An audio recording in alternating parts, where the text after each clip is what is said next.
Hello friends, good morning. कैसे हो आप सब? आई होप आप सब ठीक होंगे, स्वस्थ होंगे, मस्त होंगे। तो मैं नहा ली हूँ और हेयर वॉश किया है आज। और अभी शुरुआत करते हैं आज के दिन के कामों की। अभी तक मैंने कुछ भी नहीं किया है। बच्चे चले गए स्कूल, हस्बैंड चले गए अपनी ड्यूटी पे।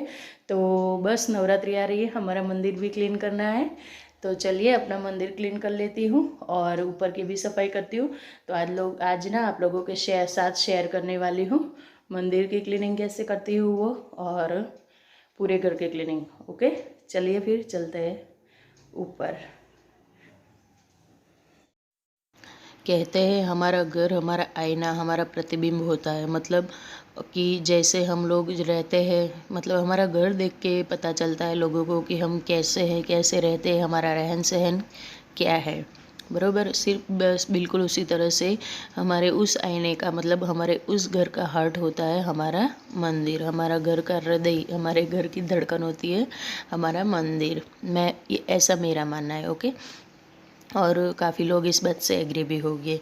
तो भाई मंदिर क्लीन होना बहुत ज़रूरी है। जब हमारे घर का हृदय ही क्लीन नहीं होगा, हमारा हार्ट ही क्लीन नहीं होगा, तो फिर लाइफ भी मुश्किल हो जाएगी। बरोबर है ना?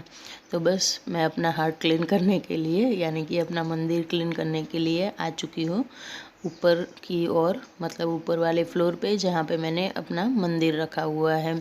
तो मंदिर को क्लीन करने के लिए एज़ इट इज़, जैसे कि मेरी आदत है, जो मुझे पहले से फॉलो करते हैं उन्हें पता है कि कोई भी चीज़ को क्लीन करने से पहले मैं उस चीज़ को खाली कर लेती हूँ। मतलब उसमें से जो भी सामान होता है उसे बाहर निकाल देती हूँ। तो बस सबसे पहले मैंने जितनी भी माता रानी की, भगवान जी की जितनी भी प्रतिमाएं मतलब मूर्तियाँ नहीं है मेरे पास। हम लोग मूर्तियाँ नहीं रखते। देखो हमारे यहाँ अलाउड नहीं होता है मूर्ति। सिर्फ़ और सिर्फ हमारे गांव में, जहाँ पे ससुराल में हमारे मंदिर है, उसमें ही रखी जाती है। घरों में हमें मूर्तियाँ रखने का बिल्कुल भी छुट्टी नहीं दी गई हुई है। इस वजह से हम फ़ोटोज़ रखते हैं। और नवरात्रि पे जो भी पूजा होती है वो उस मंदिर में, हमारे इष्ट देवी देवताओं का जो स्थान होता है वहीं होती है पूजा। हमारे जौ भी वहीं पे लगते हैं। पर बस हमारे घर में तो मंदिर है ना, हमारे घर में माता रानी बिराजी हुई है। हम सब पूजाएँ करवाते हैं, बरोबर है। रहने आते हैं तब उनका स्थापन करते हैं। तो घर में माता रानी है तो उनकी भी साफ़ सफाई की व्यवस्था होनी बहुत बहुत बहुत ज़्यादा ज़रूरी है।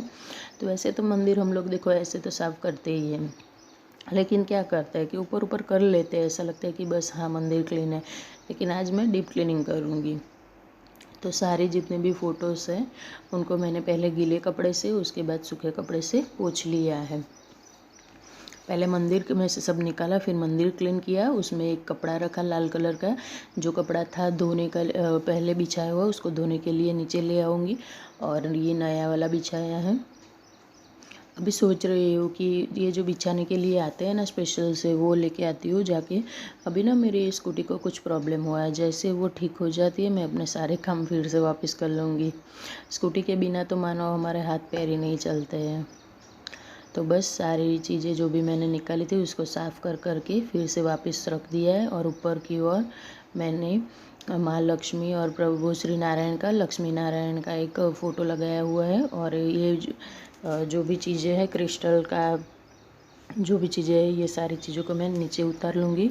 और ना वैसे कैमरा दिखा नहीं पाता कि वहाँ कितना मतलब फैल गया, क्योंकि ये खुला एरिया है ना, सरफेस बाहर की। और अभी हमारे घर में मंदिर का काम बाकी है, ये आधा अधूरा छोड़ के कारपेंटर चला गया, उसके बाद आया ही नहीं है।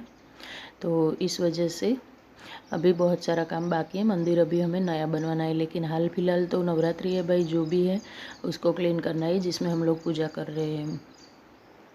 तो बस यहाँ पर भी बिल्कुल वैसे ही मैं बिछा दूँगी अपना कपड़ा और फिर बिठाऊँगी भगवान जी को। पहले नहीं बिछाया हुआ था, लेकिन फिर मुझे लाइट हुई कि आसन के बिना भगवान को बिठाते नहीं है, मतलब भगवान स्थान ग्रहण नहीं करते हैं। तो फिर मैंने उनको भी आसन दे दिया है। और बाहर जब भी बाहर निकलती हूँ सोच रही हूँ पहले बार ये सारे पहले बिछाने वाले ले आती हूँ, या फिर कहीं और किसी ऐसी जगह जाऊँगी मंदिर वंदिर, वहीं से ले आऊँगी। तो बस ये नकली फूलों की माला लगा दी। और ये है लड्डू गोपाल का पूरा कबर्ड। तो इसमें ना सारा लड्डू गोपाल का सामान रहता है, उनके कपड़े, उनका श्रृंगार का सामान, उनको नहलाने के लिए जो भी चीज़ें होती है, उनका हनी, वो सब वहीं रहता है, तो ये भी सारा बिखर गया। और ये ना मैं आती तो नहीं बिखरती, लेकिन अभी बच्चे कर रहे हैं लड्डू गोपाल की सेवा, क्योंकि काफ़ी टाइम वो दोनों घर पे ही होते हैं, तो इस वजह से बच्चे ना फैला देते हैं पूरा। मतलब वो लोग देखते नहीं है कि जो चीज़ जहाँ से उठाई वहाँ रखो, बस काम किया जैसे का तैसे सब फेंक के चले गए। तो मैंने लड्डू गोपाल का एरिया भी साफ़ कर दिया, और ये जितने भी सूखे हुए फूल थे उन सबको मैं लेकर जाऊंगी नीचे। और ये जो मेरी चौकी है उसको भी मैं धो लूँगी, और ये मंदिर का दिया रखने का जो स्थान होता है उसको भी मैं धो लूँगी। उसके बाद मंदिर के नीचे का ड्रॉअर है, ये जो हमने मंदिर बनवाना था ना, उस एरिया पे जहाँ पे मंदिर रखा हुआ है उस एरिया का ड्रॉअर है, तो उस वाले ड्रॉअर को भी मैं निकाल दूँगी। उसमें ना पूरा कुमकुम और उसमें पूजा का सामान रहता है। अबील गुलाल गुजराती में बोलते हैं, हिंदी में मुझे पता नहीं, इसको आई थिंक अबील गुलाल ही बोलते होंगे। तो वो भी जो भी जितनी भी पूजा के सामान मेरे व्रत होते हैं, जो भी उसका होता है, तो वो सारी चीज़ें मैंने अंदर रखी थी, तो फैल गई थी। तो उसको भी मैं एक सूखे कपड़े से बाहर निकाल के, अगर अभी धोऊंगी ना तो फिर सूखेगा नहीं, और सूखेगा नहीं तो फिर इसमें जंग मतलब अंदर कुछ भी हो सकता है, हम गीला नहीं अंदर नहीं उसको अपनी जगह पे फिर से बिठा सकते। तो इस वजह से मैंने गीले कपड़े से सबसे पहले उसे पोंछ लिया है, और फिर उसके बाद सूखे कपड़े से पोंछ के लगाऊंगी। ये फर्नीचर है, माइका फिर फूल जाता है, ख़राब हो जाता है ये चीज़, इस वजह से हम उसे गीला नहीं रख सकते। तो बस उसको भी क्लीन करके अपनी जगह पे रख दूंगी। और फिर जो भी बिखरा हुआ सामान है, माता की चुनरी है ना, मैं अंबाजी से लाई थी, मतलब जिस मंदिर जाती हूँ वहीं से चुनरी और वो सब लेके आते हैं, माता को चढ़ा के फिर घर में रखना बहुत शुभ होता है।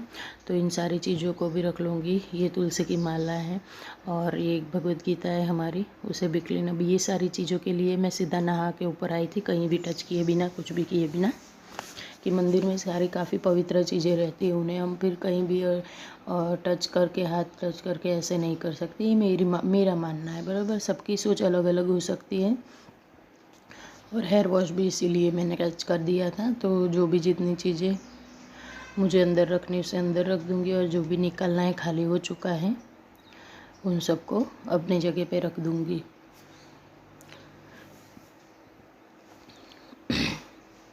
तो बस अब ऑलमोस्ट मेरा मंदिर क्लीन ही हो गया है, और नीचे जो भी कुछ फैला हुआ है उसे मैं एक बैग में भर लूँगी, जो फेंकना है उसे। और भगवान जी का कुछ सामान फिर भी फैला फैला सा तो मिल ही जाता है। लड्डू गोपाल की चीज़ें भी मैंने इसी ड्रॉअर में बिठा दिए, लगा दिए, मतलब सारी चीज़ों को। और फिर बाजू में भी जगह है थोड़ी सी, जहाँ पे कुछ कुछ चीज़ें रहती है, लड्डू गोपाल का सामान ही रहता है वहाँ पे। उनका चंदन हुआ, फिर कुछ कुमकुम की डिब्बी होती है, वो उनका जो भोग का सामान होता है, वो सारी चीज़ें वहीं पर रहती है। तो उस चीज़ों को भी मैं वहीं रख दूँगी। ये अगरबत्ती लगाने वाला स्टैंड है, उसे भी साथ के साथ क्लीन कर लिया है। और सारी चीज़ों को अपनी जगह पे रख के फिर लगाऊंगी झाड़ू। तो लड्डू गोपाल को भी आज ऊपर चढ़ा दिया है मैंने उनके स्थान पर से। सोच रही थी कि मंदिर के ऊपर लगा दूँ, फिर नीचे आना जाना, कहीं पे पैर टच होते हैं, अच्छा नहीं लगता है। तो लड्डू गोपाल को भी मैं नया आसन दे दूँगी, और उन्हें अपनी जगह पे रख लूँगी मंदिर के ऊपर वाले हिस्से में। तो बस लड्डू गोपाल को भी उनकी जगह दे दी, और ये जो छोटी सी चौकी है उसको क्लीन करके मैं किसी और काम में ले लूँगी। तो सारी चीज़ों को अपनी जगह पे रख दिया। जो भी धोना है सामान, मतलब बर्तन वॉश करने हैं, वो सारे भी साइड में रख लिए, उनको जाते वक्त नीचे लेके जाऊंगी। और ये देखिए कितना कचरा निकला है, मतलब क्या क्या निकला है। तो सारी चीज़ों को समेट के फिर झाड़ू लगा लूँगी। झाड़ू भी लगाना बहुत ज़रूरी है। और उसके बाद फिर पोछा लगा दूँगी, और उसके बाद नीचे जाऊँगी। तब तक बच्चों का भी आने का टाइम हो जाएगा शायद। तो बस यहाँ पे मेरी पूरी क्लीनिंग। और ना जब किसी कोना हमारे घर का ऐसा होता है कि जहाँ हम रोज़ रोज़ ऊपर जाके क्लीनिंग नहीं कर सकते, तो फिर दिल में ना कुछ टेंशन सा रहता है। ये नहीं रहेगा अब मेरे मन में कि मैंने नवरात्रि से पहले पूरा डीप क्लीन नहीं किया। झाड़ू पोछा तो हम रोज़ लगाते हैं वहाँ पे, लेकिन ये जो डीप क्लीनिंग होती है ना, उससे मन को अलग ही शांति मिलती है। तो मैं आप लोगों को बेडशीट के बारे में बोल रही थी ना, अंश के रूम वाली, तो ये मैं ले आई हूँ। कैसी है मुझे ज़रूर बताना, आप लोगों को अच्छे लगे तो। ये ना एक रोड पे कोई बेच रहे थे 250 में, तो मैं ले आई। 250 रुपये में इतनी बड़ी चादर नहीं मिलती है, तो मुझे पसंद आई तो मैं ले आई इसको और बिछा दिया। काफ़ी बड़ी है, अभी उसको कट करके उसके पिलो कवर भी बनेंगे। और इस रूम में भी मैंने हाथ के हाथ झाड़ू पोछा लगा दिया। अभी कुछ ही दिन हुए हैं, 2-3 दिन ही हुए, लेकिन पता नहीं चलता कहाँ से इतनी धूल मिट्टी आ जाती है। ये तो पूरा पैक ही रहता है, खुलते भी नहीं है इसको तो हम। इसकी खिड़की विड़की सब बंद ही रहती है पूरा दिन, लेकिन फिर भी धूल मिट्टी बहुत आ जाती है। तो ऊपर आई थी तो सोचा चलो हाथ के हाथ इसको भी क्लीन करके जाती हूँ, ताकि मन में किसी तरह की शंका ना रहे कि ये एरिया रह गया, वो एरिया रह गया। और घर जब पूरा क्लीन होता है ना, मेरा ऊपर का नीचे का, ऊपर के सारे रूम, नीचे के सारे रूम्स, तो मेरे मन को ना एक अलग ही शांति मिलती है। मतलब बिल्कुल भी बर्डन नहीं रहता, टेंशन नहीं रहता कि घर का ये एरिया गंदा पड़ा है। अगर कुछ होता है ना तो टेंशन रहता है, लेकिन आज मैंने अपने सारे टेंशनों को दूर कर दिया। और साथ के साथ मैं ये सीढ़ियों के जो ये स्टील की सारी पीली लगी हुई है उनको भी मैं क्लीन कर लूँगी। हाथ के हाथ इनको भी क्यों छोड़े भाई, ये भी रह जाएगी तो फिर से टेंशन रह जाएगा कि ये रह गया हमारा, वो रह गया। बस सीढ़ियों को क्लीन करते हुए मैं आ जाऊंगी नीचे की ओर। तो फ्रेंड्स, अगर आप लोगों को मेरे वीडियोस पसंद आते हैं तो प्लीज़ प्लीज़ प्लीज़ चैनल को सब्सक्राइब करें, वीडियोस को लाइक एंड शेयर करें, और मुझे प्यारे प्यारे से कमेंट करना बिल्कुल ना भूलें।